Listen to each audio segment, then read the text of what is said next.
So I also watch Famous Rich Africans. And yeah, I love Swanky Style so much. Oh, I love watching the looks on this show. I love watching the confessional looks. I love seeing what they're going to wear. I love how their clothing is over the top but not tacky to me. Like, oh my God, Swanky had on a red jacket with like red rubies hanging off of it all over, and had on a pair of dark blue pants with red roses on them.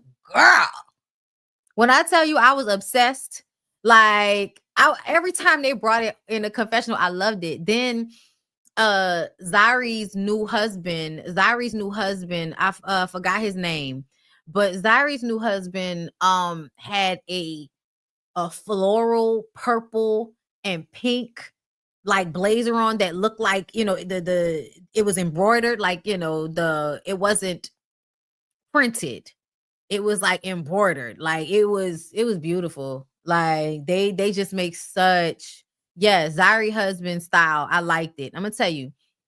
The only thing I didn't like about Zyri's husband is I feel like is it Khatib? Is that his name? He was very moisturized, very beautiful man. But my problem with him is that he consistently was questioning what was going on between Zyri and Platinum. Okay, platinum vibes, platinum, diamond platinum. Okay. And I just kind of feel like if you were going to marry her, you needed to be secure in the fact that her ex is a fuck nigga that is a narcissist and likes to be the center of attention. Like you're just gonna have to understand that you can't really trust anything that's coming out of his mouth, because he would like to form, an issue between you and her, because then that would either leave the door open for him. Is what people need to understand about Diamond Platinums. What I learned this season from him is he likes to impregnate women so that the women always belong to him. That's how he thinks. Because when Fantana thought she was pregnant, he was very happy. Now he wants to have a baby shower. Before, he don't want to meet no parents. He don't want to be friends. We fuck, we smash. That's all we do. We smash. He was never talking about her like he wanted to be in her life like that. But then when he thought she got pregnant, he was happy about it, because then that means that he always has access to her. And what that shows me is the reason why he handles women the way he does is because he doesn't have control over them. If you don't have control over the woman, then you throw her away. But a baby means you can have ultimate endless control over her, and that is when he will dig his feet in. And that is such a dangerous thing, because women will often feel like if a man really wants a baby with them, that's good. That means he's a good guy and he wants family and he really does want, a relationship if he's happy about getting a woman pregnant. But no, it's a tool of control.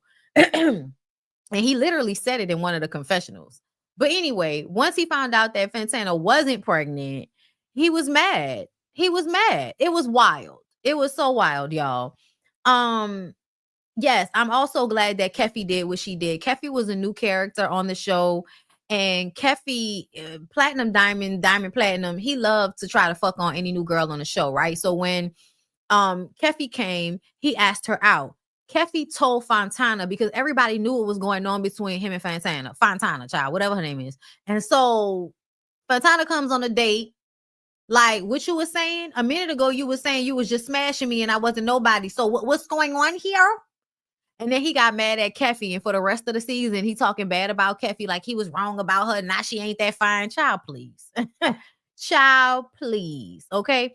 Fontana is sad because as much as Fontana likes to act like, I'm not really being delusional, I'm just pretending to be delusional, because if I am pregnant, then I want him to be the father of my kid. Like, my kid's going to need a father. So basically you're pretending to go along with his foolishness because you would want him to be a father to your child.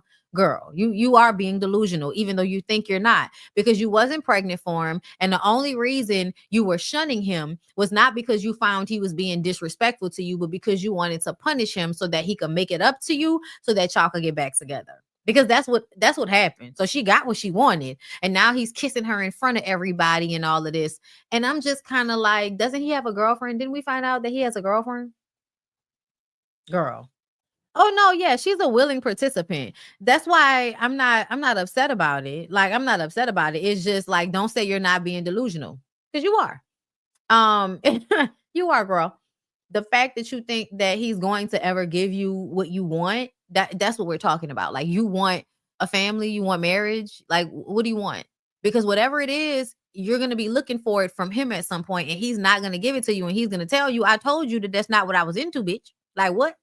So that's why we want y'all to stop. Yes, she is goofy. She gives goofy vibes. Absolutely. Absolutely. I don't know what it is, but it's something about goofy. Sorry. Anyway, what else happened, girl? So Annie had beef with, well, first of all, Annie is always being cheated on. Whoever Annie is married to, he always cheats on her. Annie acts like somebody that's on medications and might have some reactions to those medications. I don't know if that's true, but she acts like she's tweaking. She acts as if she's tweaking throughout the entire season. Very manic, all of this movement and shit like that. And then when you think about it, she has a lot of money. But when she had to call her husband to ask him if she could come home, I was like, why the fuck do you have to call him to ask him to get you a flight so that you can come home? Why do you have to ask him if you can come home?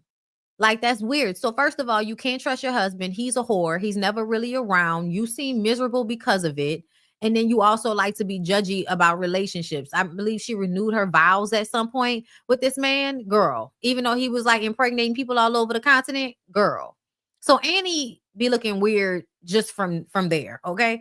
And then Annie likes to have these like really manic moments where she says any and everything to people. Like she was telling Kyrie, is it Kyrie? Telling Kyrie that she was a witch, and y'all know that is very, very problematic amongst the African folks. Okay, you cannot be calling them witches and stuff like that because they'll actually get burned to a stake some goddamn where, or ostracized from their family and their community because somebody called them a witch.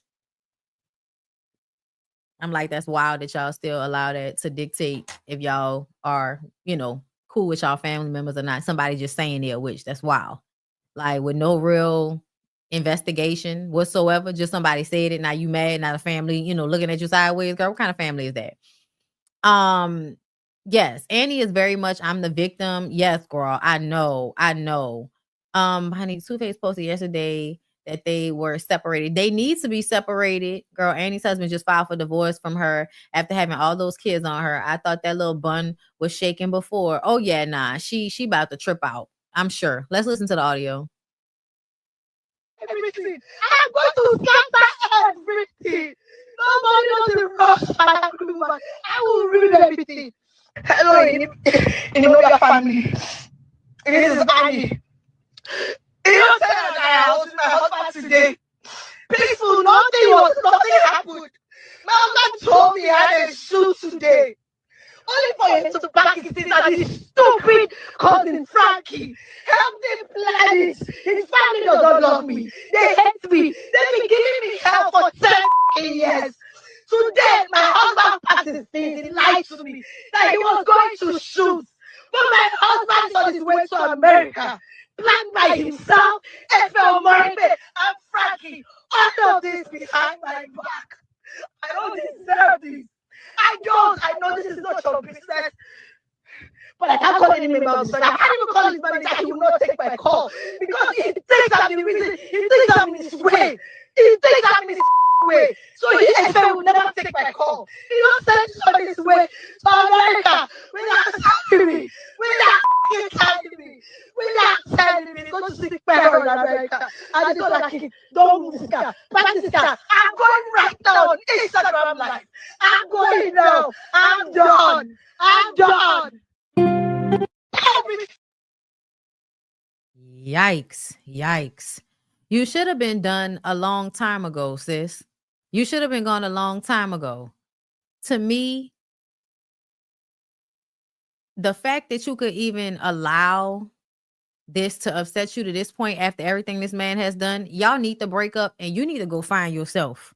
You need to go find yourself. You need to go find your insides and collect them and put them back inside of your body, because I believe that you have lost your mind. You have lost yourself in this relationship and you are like cracking at the seams. Girl, go find Innie, bring her back and put her back inside, because what's going on? So basically, if you did not understand or you didn't read it on the screen, what she was screaming about is that her husband, she was like, nothing was wrong. And he just packed up his bag and sneakingly left and went to America. He was saying he was going to go and shoot. So she was thinking like, oh, he going work and he'll be back later. But apparently no. Okay.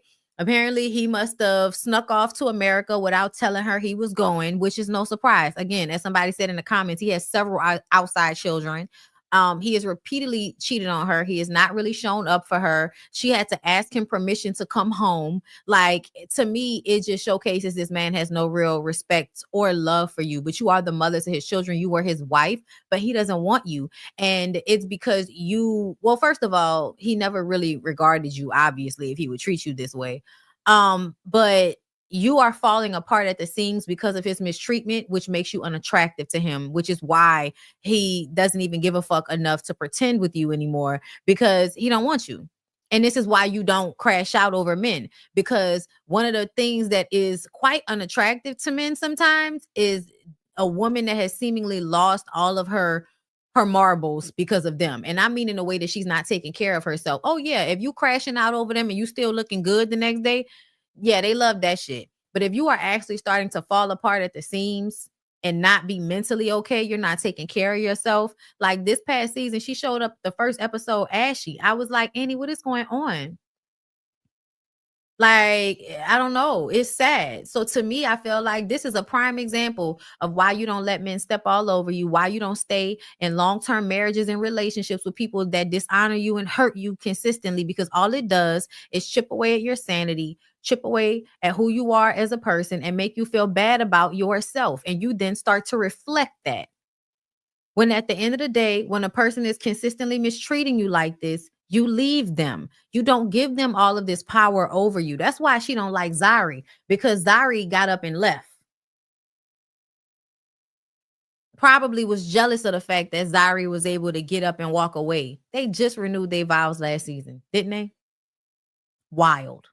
Wild, girl. Um But yeah, y'all should watch the show. I might give like, a breakdown of the entire season, but you know, we'll see. We'll see how I feel about that. It's still a really good show. Both shows, Wags to Riches, and this show, Young Rich Africans, is on Netflix. This is their third season. So yeah, it's a really good show. I hope Annie will get her life. Because Annie is one of those people that, because she's going through it in her family and her relationship life, she takes it out on her friends. I think she really started a lot of bullshit with Swanky this season. Oh, also before I go, Lewis and Innie. Before I go, I don't know if y'all saw what happened with Lewis and Innie, but basically Lewis is trying to find maybe a surrogate or find a woman that's ready to have a baby or start a family, because he was shunned from his family because he did African Big Brother and had a sex scene. And so his very religious cult-like family have not been speaking to him since then, because the church says they're not allowed to. And they allow the church to tell them whether they should be a part of their family member's life or not. So Lewis has been out there on his own for about 5 or 6 years. And now Lewis is trying to create his own family. And there is a tad bit of a clinginess. I think Louis is a great guy. I think Lewis is a great guy. I think he's very handsome. I think, he seems to be a very beautiful man. And I think he is hurt and he feels lonely. And I think it makes him hold on to his friends longer. I think, he hugs really long. And it's probably because when he's not around them, he's probably really by himself a lot and no human touch. So I think that at some point when you are around your friends and you hug them, it's just like, oh, we haven't seen each other in a minute, or I missed you, or I've spent a lot of time alone. And so now really being able to hug somebody that I love or I care about, I want to hold on to that feeling. Yes, Louis' story is extremely sad to me, and I feel like he wears his sadness on him. I also did not understand why Innie was taking such disrespect from him asking questions about her surrogacy, especially once he explained, that he wanted to do it himself. He asked Khatib and Innie to come and, interview women with him that he was considering. And she felt like, I'm not going to, test, see if measure these women to see if they're coochie or if they're good enough for you. And I'm like, I don't think that was what he was really trying to do. It wasn't really about if the women are good enough for him. It's about if they vibe, if they mesh well. And I feel like she really was mean and fucked up to him about it. And so was Swanky. And I feel like Swanky owed Lewis an apology. And I did not see that apology happen during the episode. But I feel like you needed to apologize to Lewis because you was all in Lewis' face talking about fuck you, fuck you, fuck you. And it wasn't even all of that from the beginning. Innie was overreacting the entire time to me. And I feel like Innie still feels bad or feels shame about the fact that she had to get a surrogate. I think that's what it's about. Instead of recognizing that that was just her path and she doesn't need to feel any shame or guilt about it, I think she carries a lot of shame and guilt around needing a surrogate. And I think in Africa, it must be something that even though rich people can do it amongst the Black people and in a tribe, it's something that may not necessarily be seen as, ideal. And I think she feels less than because that's her story. And so even though she's okay with telling her story, she doesn't want to talk about it with people who are trying to go down that same road because then it reminds her that she, could not have the babies on her own. Like she really, I feel like overreacted to that situation. And I didn't like that. And I did appreciate that he came and apologized to her and that she hugged him and said, that they were good and everything. And I really want Lewis to go to therapy. I want Lewis to do something that will make him stop being so clingy. And I don't want to say thirsty, but that's low-key what I feel like. He is thirsty for connection and love from other people because he's lacking it. And I feel like when you have a family that you can go around and be around, like to me, I often tell my family this, like whenever we're around each other, that's why I love the holidays so much because that's the time we usually spend the most time together. And when we are around each other, I get like a really good feeling off of it. I feel like I am recalibrated in some way. And I grew up seeing these people on a daily basis. So now as an adult that we don't see each other that often, whenever we do come together, I feel so good because of it. You know what I mean? And I'm not somebody that has a lot of friends. I wish I had more, but essentially it is what it is. I don't trust people. Sorry. So I really enjoy when me and my family are together. And if I did not have them, oh my God, I don't know. Like how I would be okay sometimes if I did not have my family. If we did not still enjoy spending time together and communicating and making sure everybody's all right. So, to me, I think having the loss of that is probably really hard for him. And I think that they need to do better. I think they need to do better. Yes, I do think that Annie said something homophobic about Swanky. I feel like a lot of people do that. When you get upset with somebody, you throw whatever slur comes up to them. And I feel like that's fucked up. And I think as you get older, you should have more self-control. And when you argue with people, you don't go to a certain place because you don't want to be that fucked up person. I don't want to be a phobic of any, like I can rib you without going there. I can rib you without going there. It's lame. You know what I'm saying?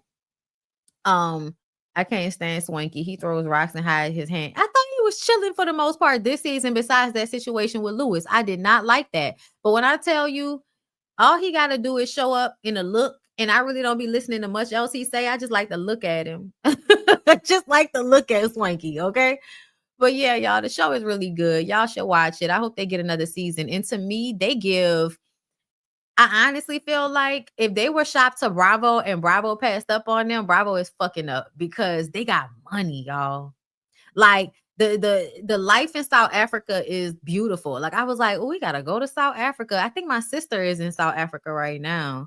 So because my people be out here, girl. I'm like, that's another place to add on the list. It's very much giving luxury. It is very much giving, great quality of life down to the South Africa, girl. Okay. So I need to put that on my list. Anyway, let's take a quick little break so we can move on to the next set of topics. Can y'all do me a favor and like the video, support, and please, if you can, add to the massage fund. See what's going on? Play ho.